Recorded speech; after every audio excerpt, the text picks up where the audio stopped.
Hello అండి. ఈరోజు మేము ఇక్కడ కుక్కట్పల్లి దగ్గర గాజుల రామారం అనే ప్లేస్లో ఉంటాం అన్నమాట. ఇక్కడ సంవత్సరానికి ఒకసారి జరిగే అమ్మవారి జాతర గురించి నేను మీకు చెప్తాను.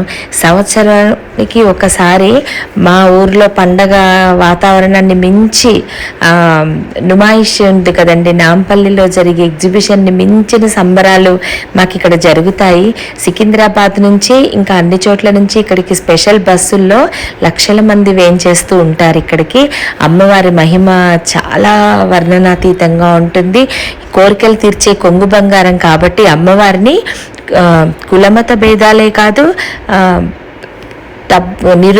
పేదవాళ్ళు డబ్బున్న వాళ్ళు అనే భేదాలు కూడా లేకుండా అందరూ చిన్న పెద్ద అందరూ తమ ఆర్థిక స్తోమతని బట్టి అమ్మవారిని కొలుచుకొని కానుకలు సమర్పించి చాలా బాగా సెలబ్రేట్ చేసుకుంటామండి. ప్రతి సంవత్సరం జనవరిలో వస్తుందన్నమాట ఈ జాతర. చాలా అసలు లేని వస్తువులు కానీ, దొరకని సామాన్లు కానీ, ఎంజాయ్మెంట్ దగ్గర నుంచి, భక్తి దగ్గర నుంచి, షాపులు, తినుబండారాలు దొరకని ఉండవండి. పెద్దవాళ్ళు కూడా చిన్న పిల్లలై సంబరంగా చిన్నపిల్లలతో పాటు ఫుల్ ఎంజాయ్ చేసే ఇదిగా ఉంటుంది. రోడ్డు మొత్తం ఆ మూల నుంచి ఈ మూలకి లైట్లతోటి దేదీప్యమానంగా వెలిగిపోతూ ఉంటాయి. గణపతి, అమ్మవారి విగ్రహాలు అవన్నీ లైట్లతోనే చక్కగా అలంకరించి చాలా బాగా జరుపుకుంటాము. ఇక్కడ దొరకని ఉండవని చెప్పాను కదండి మీకు. తినుబండారాలు అయితే అన్నీ సమస్తమైన ఇంకింటికి వెళ్ళి మళ్ళీ చేసుకోకుండా తింటారనమాట ఇక్కడ. సో ఇగోండి, గుడంతా కూడా రంగురంగుల విద్యుత్ దీపాలతో అలంకరించి అసలు చూడడానికి రెండు కన్నులు సరిపోవండి. పగలు రాత్రి అమ్మవారికి మొత్తం ఒడిబియ్యంతోటి, చీరలతోటి, కానుకలతోటి అమ్మవారికి తమ శక్తి కొలది సమర్పించుకుని భక్తిగా అర్చించి అమ్మవారికి ఒడిబియ్యం పోస్తారు. మొత్తము ఇలా కూడిన ఒడిబియ్యాన్ని చివరి రోజులో అందరికీ అన్నదానం చేస్తారండి. ఎంతమంది భోజనాలు చేస్తారంటే అటు భోజనాలు, ఇటు అమ్మవారి చీరల వేలం పాటలు, ఆ తర్వాత రకరకాల గేమ్స్ ఉంటాయి, ఎంటర్టైన్మెంట్ ఉంటుంది, షాప్స్ ఉంటాయి. ఆడవాళ్ళకైతే ఎస్పెషల్లీ మన చార్మినార్ అలా అసలు ఇక్కడ దొరకని వస్తువు ఇంకెక్కడ దొరకదండి. ఇక్కడ కనుక మనం విజిట్ చేసామంటే చెంపపిన్నుల దగ్గర నుంచి హ్యాండ్ బ్యాగ్స్, చెప్పులు, ఆ తర్వాత రకరకాల బ్యాండ్స్ అన్నీ దొరుకుతాయండి. వంట వస్తువుల దగ్గర నుంచి, కజ్జికాయలు చేసే పీటల దగ్గర నుంచి, ఆ తర్వాత మన ఈ గులాబీ పూలు అవి చేస్తారు చూడండి, పూర్వకాలం వాడేవి కూడా మనకి ఇప్పుడు ఈ కనిపించని వస్తువులు కూడా ఈ జాతరలో మనకి ప్రతిదీ అందుబాటులో ఉంటాయండి. పసుపు కుంకుమ, ఎన్ని రకాల పసుపు కుంకుమ, గాజులు, ఆ తర్వాత పువ్వులు భలే అందంగా ఉంటాయి. అండ్ జైంట్ వీల్, కొలంబస్, ఇలా మనం ఎక్కడికో వెళ్ళి ఎంజాయ్ చేసే బదులు ఇవన్నీ మా చోటుకే రావడం మేము కూడా భలే సంబరపడిపోయి తప్పకుండా ఈ గుడి అమ్మవారిని దర్శించుకుని ఇవన్నీ విజిట్ చేసి పిల్లలతో పాటు చక్కగా ఇవన్నీ తిరిగి ఎంజాయ్ చేసి చాలా సంతోషంగా గడుపుకుంటాం అన్నమాట. అటు అమ్మవారి భక్తి జరుగుతూనే ఉంటాయండి. క్యూలు అయితే రోడ్లపైకి వచ్చేసి అసలు అలానే ఉంటాయి. ఇంకా చిన్నపిల్లలకి, పసిపిల్లలకి, ఏ ఏజ్ వాళ్ళకి తగ్గట్టుగా ఆ ఏజ్ వాళ్ళకి రకరకాల ఈ గేమ్స్ పెడతారు. అందరూ వెళ్ళి అన్నీ కొనుక్కుని ఈగొండి గన్ షూట్ దగ్గర నుంచి Columbus, giant wheel, break dance, అలా మనం ఈ ఓషన్ పార్క్ అలా వెళ్ళి దూరాలు వెళ్ళి ఎంజాయ్ చేసే కన్నా కూడా మన దగ్గరికి వచ్చిన ప్లేస్లో ఇది మా ఎంజాయ్మెంట్ అండి. మేము కూడా అమ్మవారికి ఏ కష్టం కలిగినా వెళ్ళి అమ్మవారికి చెప్పుకుని ఇలా ఉందమ్మా అంటే అమ్మవారు ఆ కష్టం తీర్చాక మళ్ళీ వెళ్ళి శక్తి కొలది అమ్మవారికి మనకి తోచిన విధంగా చీర, గాజులు, జాకెట్టు, పూలు, పళ్ళు, పసుపు, కుంకుమ ఇలా అమ్మవారికి ఇచ్చి మా మొక్కులు తీర్చుకుంటూ ఉంటాం అన్నమాట. ఇలా జరిగే ఈ సంబరాల్లో అమ్మవారి చాలా ఘనకీర్తి ఉందండి.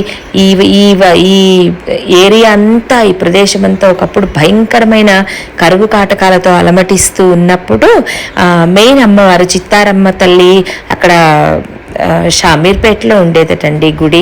అక్కడి నుంచి అమ్మవారి పసుపు కుంకుమ తీసుకొచ్చి ఇక్కడంతా చల్లిన తర్వాత పశుపక్షాదులు ఆ తర్వాత గ్రాసానికి భోజనాలకి ఇంక ఇబ్బంది లేకుండా విలసిల్లుతుందని ఇక్కడ అమ్మవారి గురించిన కథనం.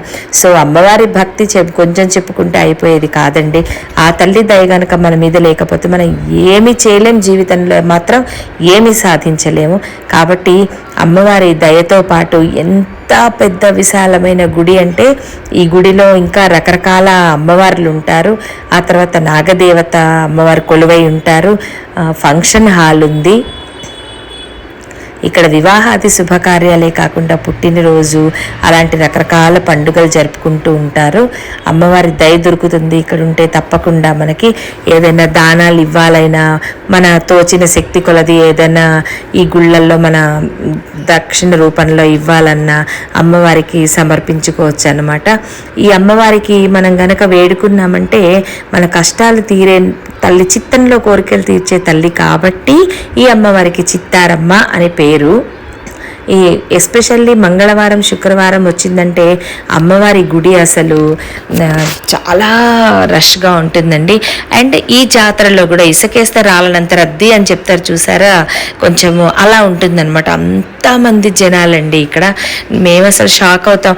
బండి మీద వెళ్ళామంటే బయటికి రావడానికి చాలా టైం పడుతుంది. ట్రాఫిక్ అంతా డైవర్ట్ చేస్తారు. రకరకాల ప్రసాదాలు సమర్పించుకుంటారు, బోనాలు సమర్పించుకుంటారు అమ్మవారికి. రకరకాల పట్టు చీరలు కట్టుకుని ఆడవాళ్ళందరూ అమ్మవారి కుంకుమ పూజలో పాల్గొంటారు. ఈవినింగ్ వెళ్తే గనక పూజ టైం అయిపోయాక మనం వెళ్తే మన పసిపిల్లలు, మీ వయసులో ఏ వయసు పిల్లలకి ఆ వయసు వాళ్ళకి అనుగుణంగా ఈ గేమ్స్ అన్నీ ఆడించవచ్చు. కాసేపు వాళ్ళకు కూడా ఎంటర్టైన్మెంట్ ఉంటుంది. స్కూళ్ళ నుంచి వచ్చిన తర్వాత ఎంతసేపు చదువు అది కాకుండా పూర్వకాలం జరిగేవి కాబట్టి మన పూర్వం రోజుల్లో ఎలా ఉండేదో జాతర అనేది ఇవన్నీ చూపిస్తే వాళ్ళకు కూడా ఐడియా ఉంటుంది. అమ్మవారి గురించి వాళ్ళకు కూడా పరిజ్ఞానం దొరుకుతుంది. ఇగోండి ఇలా రకరకాల షాపులు, రకరకాల వస్తువులు, పిల్లల ఆట బొమ్మలు, ఇదిగోండి ఇలా రకరకాలు దొరుకుతాయి. చెరుకు రసము, ఆ తర్వాత చాలా రకాలు దొరుకుతాయి ఇక్కడ. ఇవన్నీ షాపులు. ఇగోండి చెప్పాను కదా, ఏజ్కి తగ్గట్టుగా వాళ్ళు ఆడుకోవచ్చు. ఇవన్నీను లైన్గా అండి. అసలు పీచు మిఠాయి దగ్గర నుంచి మిర్చి బజ్జీల దగ్గర నుంచి రకరకాల తినుబండారాలు అవైలబుల్ ఉంటాయి. అండ్ వస్తువులు కూడా కిచెన్లో దొరకని వస్తువు ఉండదండి. ఆడవాళ్ళు అయితే స్పెషల్గా అమ్మవారిని చూడడానికి ఒకసారి, ఇవన్నీ కొనుక్కోవడానికి ఒకసారి, అమ్మవారిని దర్శించుకొని ఇవన్నీ కూడా ఎక్స్ప్లోర్ చేసి ఫ్రెండ్స్తో ఒకసారి వస్తారు. అపార్ట్మెంట్లో మేము ఆడవాళ్ళందరం కలిసి వెళ్తాం. ఏమేం కొనుక్కోవచ్చో చూడడానికి. ఇలా అందంగా చాలా బాగుంటుందండి ఈ కోవెల, ఈ జాతర. మా చిన్నప్పటి రోజులు గుర్తొస్తాయన్నమాట.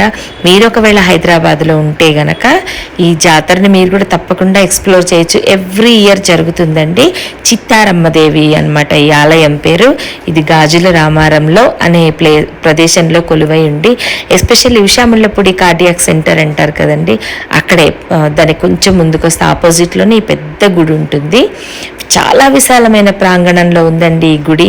సో నేను కూడా ఏ ఊరు వెళ్ళినా, ఎక్కడికి వెళ్ళినా ఈ ప్రదేశం వదిలి వెళ్ళేటప్పుడు అమ్మవారి గుడికి వెళ్ళి ఆవిడకి చెప్పి, ఆవిడ దయ మా మీద కావాలని చెప్పి మొక్కుకుని మళ్ళీ వచ్చిన తర్వాత నేను మళ్ళీ గుడికి వెళ్ళి కొబ్బరికాయ అది కొట్టి అమ్మవారికి దండం పెట్టుకుని వస్తానన్నమాట. సో మా అందరికీ చాలా నమ్మకం. మా ప్రదేశాన్ని కాపాడే గ్రామదేవత కన్నా మించి అనమాట ఈ అమ్మవారు. దుర్గాదేవి అవతారంగా మేమందరం అమ్మవారిని కొలుస్తాము. సామూహిక కుంకుమ పూజలు, లలిత సహస్రనామాలు ఇవన్నీ జరుగుతాయి. జై మాతాజీ. మీరు కూడా తప్పకుండా వీలైతే ఈ ఆలయాన్ని దర్శించండి.